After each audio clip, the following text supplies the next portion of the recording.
Hi, welcome to the Shift Podcast. My name is Womboy. Thank you for the 24 subscribers. I do not take it for granted. For anybody who decided to just hit the subscribe button on here, just to listen me talk about anything that I want.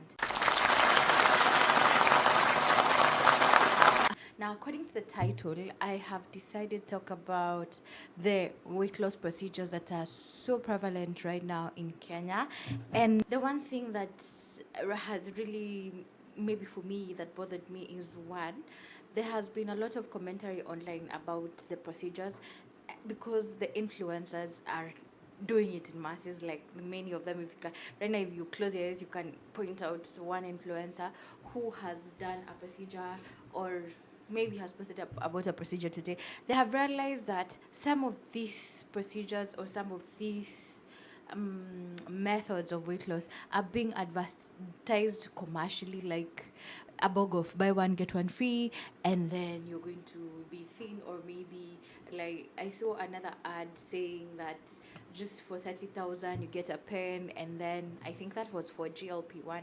And all, let me stop mumbling, but I have structured it in a way that it's easier for us to go through it. Now, according to my research, adults, especially adults living in urban areas, that is Nairobi, Kisumu, and Mombasa, between the ages of 20 to 49, are more prone to obesity than any other area in Kenya. I think one of the reasons for that is those places are mostly the middle income class and upper class, because for some reason here in Africa, those once you get money or you have access to funds, fast foods are usually available to you. Anyway, that's my theory, or according to the research that I've done, that is the theory that is on there. But also, weight gain is not only attributed to food, yes, but there are so many other risk factors, including things like PCOS and genetics and all that. So now, according to the Kenya Health something survey, I've forgotten the name, say that since 2020, the rise of obesity has tripled. Like, the people who have obesity in our country has tripled, especially in middle income and upper income classes. Hence, now the need and the rise of the weight loss procedures and the weight loss method. So there are a couple of weight loss procedures from my research. But now, because Mimi, I'm chronically on the internet, I've seen like the ones that Kenyans are going for, and the ones that Kenyan celebrities are mostly going for, and the ones that these do we call them hospitals? Let's call them hospitals because some of them include surgery. So yes, are offering, and the ones that are advertising, and the ones that are running very, very, very actually highly funded campaigns, which is quite weird when you think about it, because this is somebody's health, and then people are making decisions about their health through a marketing campaign. Wild. We are living in wild times. So yeah. So let me do this. I've decided to go through one of them one by one, like we stay informed, you get, so that when you decide to get one, you're getting one because you understand how it works, you understand the risks, and you understand what you're supposed to do for yourself, or maybe how you're supposed to take care of yourself to get the best of the results.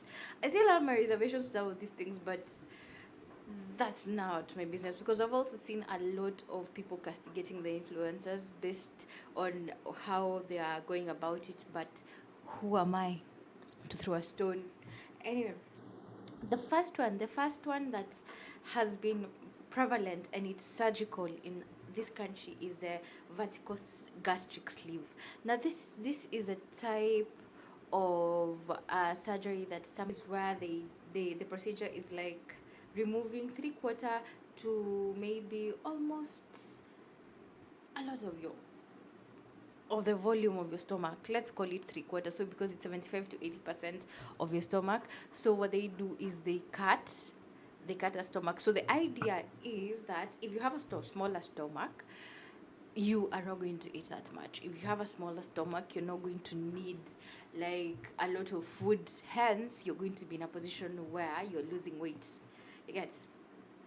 So with this type of procedure, it is said that you're going to lose your weight in like around 30% of your body weight in around like 5 years heavy.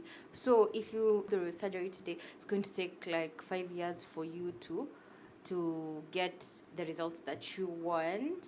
But this also is supposed to be combined with good aftercare.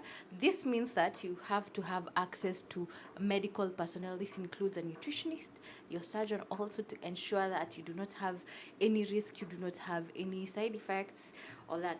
That is a VSG. That said, the risks of VSG, they're quite scary if you ask me, include stomach leaks. Yeah, that is maybe the surgeon who did your surgery did not staple the stomach nicely. So you can have stomach leaks, bleeding, acid reflux, and vitamin and mineral deficiencies. But this, I think the vitamin and mineral deficiency is something you can counter with supplements. I'm not a doctor, I do not know. I'm just saying my opinion here. But I also think it's because your stomach is not able, like your body is not able to absorb as much, what do you call it, as much nutrients as it could be, as it is made to. Yeah, you get it. So the VSG, the vertical gastric sleeve, that thing, so that is where they cut your stomach. So nowadays they don't open up your stomach, they use laparoscopy for that. So not as invasive as you'd think, but still it has its risks. You're basically lying on a surgical table, so unless it's a matter of life and death, I feel like no. Again, kila mtu ajiamulie maisha. The other one that a lot of people, not a lot of people, this one I used to see it on TV when people were talking about now weight loss surgery. Before the sleeve was more popular, it was the gastric bypass. Now the gastric bypass is where your stomach, the way that your gut is structured, it is restructured by a surgeon. This way, like your food pipe, I'm not sure if it's your food pipe is connected directly to your small intestines. I'm not too sure about that, but that's the idea is to bypass your stomach. So this way, once you bypass your stomach, your food is not easily absorbed because inakuja tukiwa imepita. Yes, that's the idea. So the thing about this, it's the same as the gastric sleeve one. So where you're going to lose, like, let's say 25 to 30% of your body weight for 5 years, for like a period of 5 years heavy. But then again, this has strong effects on maybe, let's say, somebody who has diabetes. If somebody has diabetes, this is something that is used to do it, to reverse it because of the insulin resistance. So yeah, I think the gastric bypass one, this I think all these surgeries are quite, they have their benefits. And I think because the only reason why even a lot of people on the internet are against them is because we're having this conversation from a point of vanity, like from a thinness, and not from a health angle. Because I'm thinking, if you've gone to a doctor and they have seen you and they have seen that you are not capable of losing your weight naturally, like, because there are people who get to a point where now they're naturally incapable of losing their weight like that. So then these surgeries are the best bet, because if you weigh the benefits and the side effects, either way, right now, if you're overly obese, you're not living like a full quality life. Honestly, you're not. So but if you get the surgery and you outweigh the side effects of having the surgery and the side effects of doing what, and the side effects of, or the condition that you're living with once you don't have the surgery, and you decide that the surgery is better for you, I think it's something better for you, especially if you're dealing with chronic illnesses such as diabetes and high blood pressure that can be reversed once you have this surgery. The other one is a gastric balloon. Also, when I came to learn about it, was called the Allurion balloon. That I know, if you're on the internet again chronically, you've seen celebrities measuring that kind of thing that goes to your stomach. Others are sedated, others are not. I do not know what the criteria is. I've never inquired, so I wouldn't know. So the, what do you call it? The gastric balloon is a balloon that is placed on your stomach for either 4 to 6 months. Hapo. So one celebrity that I've seen has gone through that is Caroline, and Caroline Mutuko. Her process of going through it through Nairobi Bariatric is quite open, and it's on there, and you can see it in a video. So what you do is you measure the balloon, and it is filled with fluid. So the idea is, when the balloon is there in your stomach, you're not going to be eating as much as you eat normally. You're able to control your plate. But the thing is, well, it's on there, you have now to adapt the nice ways, not, do you call them nice ways, healthy ways of living, so that you can ensure that you're able to live up to the same conditions, or you keep the weight off once the balloon is taken off after the 4 to 6 months. So the side effects of this is either nausea, vomiting, abdominal discomfort, of course, because you have a foreign object in your body for that much. So, and then according to the research that I did, is there are rare cases of balloon deflation. Some people have reported pancreatitis on it, but then again, those are like the least of your worries, honestly, if that is the route you're going to take. When you decide, like that, like the risk factors on the Allurion balloon is, they are minimal as compared to the surgical, the one compared to the VSG and the gastric bypass. The difference is the VSG and the gastric bypass, the results are more are quite permanent. But for the balloon is, if the balloon is taken off and you continue living your life the way you've been living before you had the balloon, then the weight is not going to come off. So other than the surgeries, there is the semaglutide pen, the GLP-1s, that it's an injectable hormone that mimics the GLP-1 agonist. So that is a hormone that keeps you full. It's a glucagon-like peptide that keeps you full. So this is the active ingredient in Ozempic, in Monjaro, in Wegovy, and all those commercial injectables a lot of people are using. Right now, if you're on the internet, like me, chronically, I know you've seen like 5, if not more, of your favorite influencers using the GLP-1s. So the thing is, the GLP-1 to reduce insulin resistance, especially with people with diabetes. So it was a medicine that had a side effect. The side effect was losing weight. Now, right now in Kenya, there is access to Ozempic. There's also Trizepatide, which is also Mounjaro, which is now offers an average loss of 15% of your weight at around 68 weeks.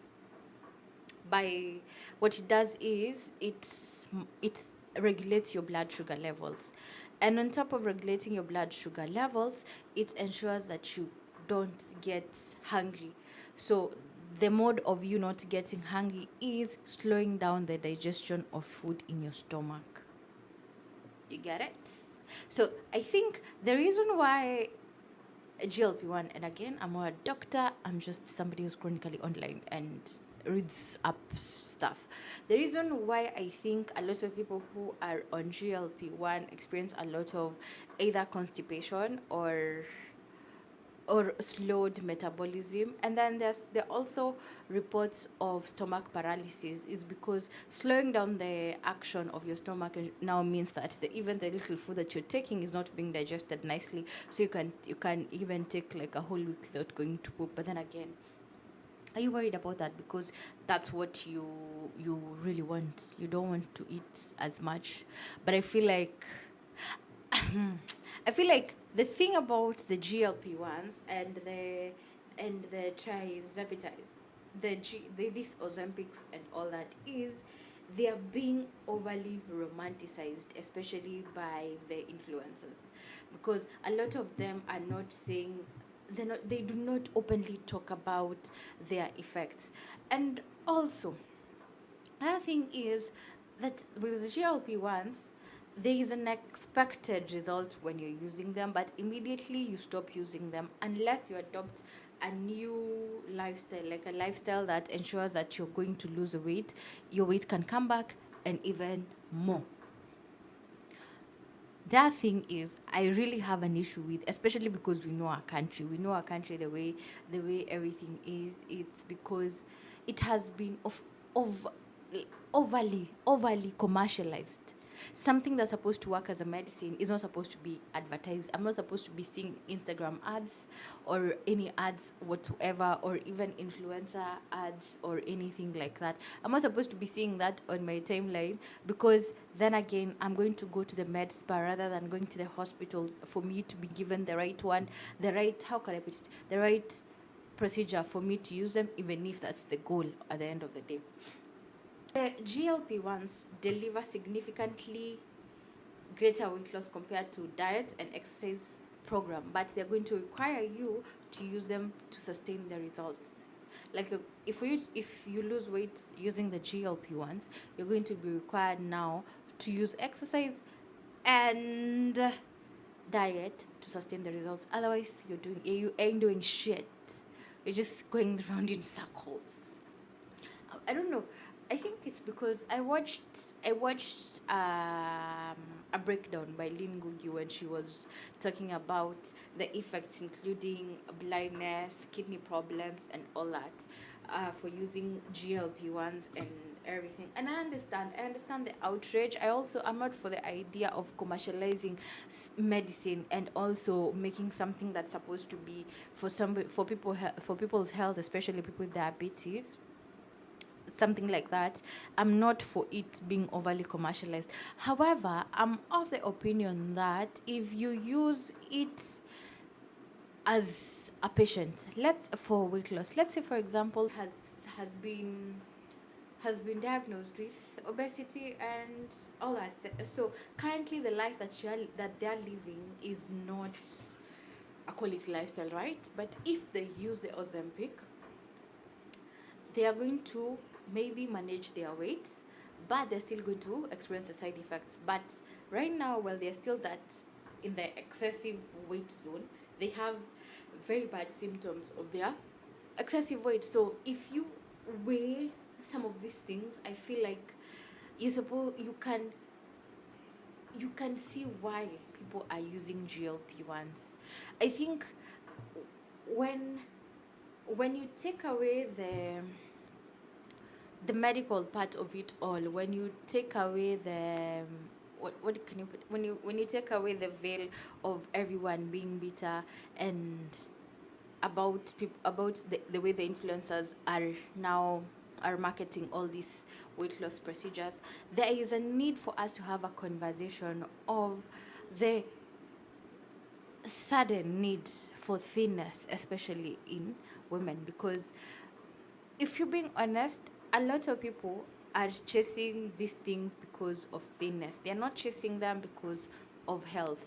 So, and I don't think, because now then again, now that I think about it, I do not think there is any one wrong way to see it. For you, vanity can be your reason to want to be thin, and for somebody else, health can be the reason for them to want to now use the GLP ones. And fortunately, then weight loss is part of it.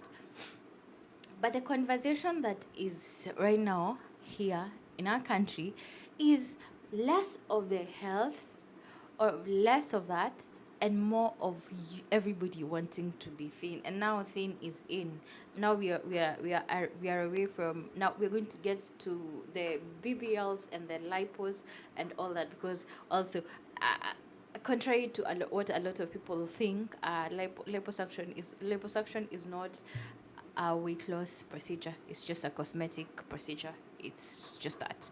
So I think here in Kenya we follow what the Western world is doing. I always say that when the United States sneezes, the rest of the world catches a cold. And the sad part is us African women, because I'm yet to see an African man.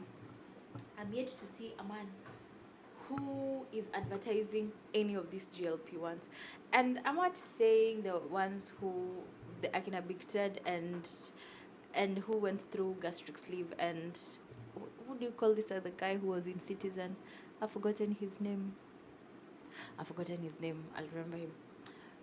When they went through the gastric sleeve, because you could clearly see them, they are big bodied. Even right now when they are smaller, they are still big. So then that is a case where you can clearly see that this is warranted. Same for women. There are women who have gone through that and it is working for them. But my issue is, number one, is why is it that right now, even as we speak, I've not seen any man advertising GLP-1? Why is it always women? Also the fact that we are advertising a medicine here in our country, and then we know it is not regulated by the poisons, the Kenya Pharmaceutical and Poisons Board, and then we all know Kenya, how we are prone to having like generic and counterfeit medicine. I have an issue with these GLP-1s being advertised by med spas, and also not only being advertised by the fact that they're being advertised, that there's an issue there. Number two is that they are being advertised in med spas and not hospitals. A lot of people are not going to hospitals, and I know there are people who are going to actual doctors to get these procedures done, and the aftercare is being done by actual doctors and all that etc. But then again, of majority of the women are not going to hospitals. They're going to the med spas. So if somebody is going to get a particular medicine from med spas, they are going to get them for a cosmetic purpose. It's not for a medical reason, because I do not think that a lot of people who have med spas have a medical background that is warranted for them to prescribe and give you the aftercare you need once you take some of these medicines. Because even if it's a surgery, even if you take on the gastric, the VSGs and all that, and even if you decide it's either the GLPs, that family of drugs, whatever you decide is your way to go, every one of them requires medical aftercare. None of those procedures, or none of these weight loss procedures, is just there for you not to it's just there for you to take care of yourself, because it's a medical intervention in the first place. As long as it's a medical intervention, you'll need professional medical help to help you out of it. Anyway, at the end of the day, we are all grown-ups and none of us is getting out of here alive, but that's the way it just is. Even if we're too kuko in this country, people will do what they want anyway. Like, subscribe, share, and see you on the next one. Bye.